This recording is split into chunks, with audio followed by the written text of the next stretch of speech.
So yun guys, marami kasing nagtatanong sa inyo yung reason, yung pinaka-reason kung bakit ko binitawan si Bebang. Dapat ipa-private na lang namin to. So ayun, napag-desisyon ko na ipublic na since nasabi na rin naman ni Pat. So sinabi ko na rin para malinaw ang lahat. Since napanood nyo naman na din yung video ni Pat, which is ito.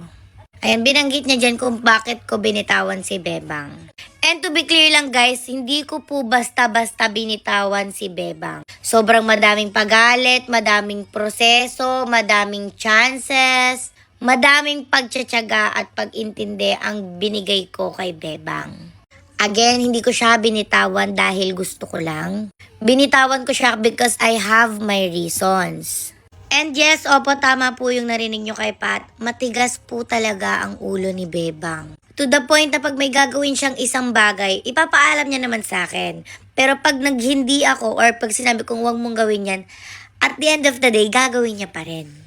Ganun po katigas ang ulo ni Bebang. And syempre, as nakakatanda kay Bebang, as handler ni Bebang that time, yung mga desisyon ko naman na yun, kung ba't di ko siya pinapayagan, is yun yung sa tingin kong mas makakabuti kay Bebang. Eh, matigas nga yung ulo. Paanong gagawin? Sobrang daming nagawa ni Bebang ng mga bagay na naging reason para bitawan ko siya.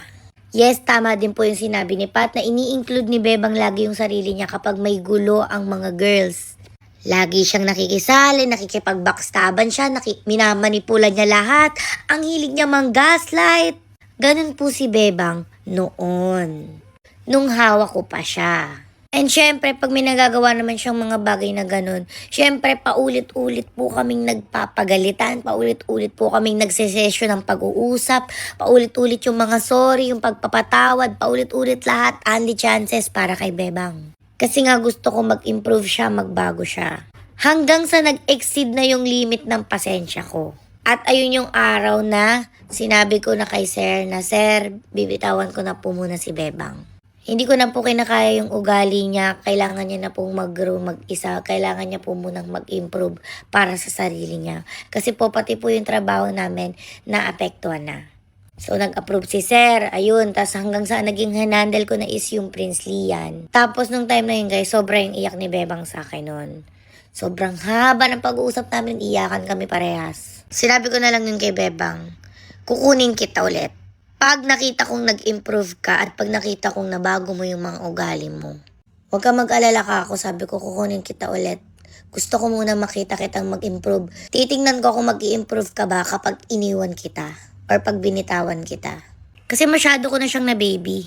And baka kaya hindi nagbabago kasi palagi ko nga siyang napapagbigyan. And ayun na nga, good thing nagbabago naman si Bebang. Nakikita ko naman yung improvement niya. Though minsan matigas pa rin yung ulo. Pero yun, ang maganda naman kay Bebang guys is sa sinaba ng proseso na yon, kahit na kay Apollo na siya, sa akin pa rin siya umuwi.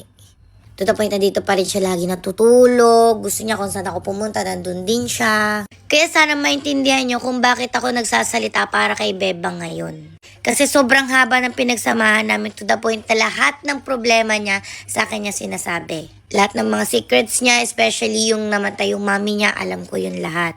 Kaya alam ko yung pakiramdam ni Bebang nung time na binabash niyo siya and dinamay niyo yung mama niya na nasa heaven na. Kasi kung ako tatanungin guys, sobrang sakit nun. At umaabot kayo sa point na pati nanay dinadamay niyo. Kaya kung iisipin niyo ngayon na mas pinapaboran at kinakampihan ko si Bebang kaysa kay Shalane, maling-mali kayo. Kasi sobrang laki ng pinagkaiba nila. Si Shalane may nanay, si Bebang wala. Si Shalane ang daming kakampi, si Bebang wala.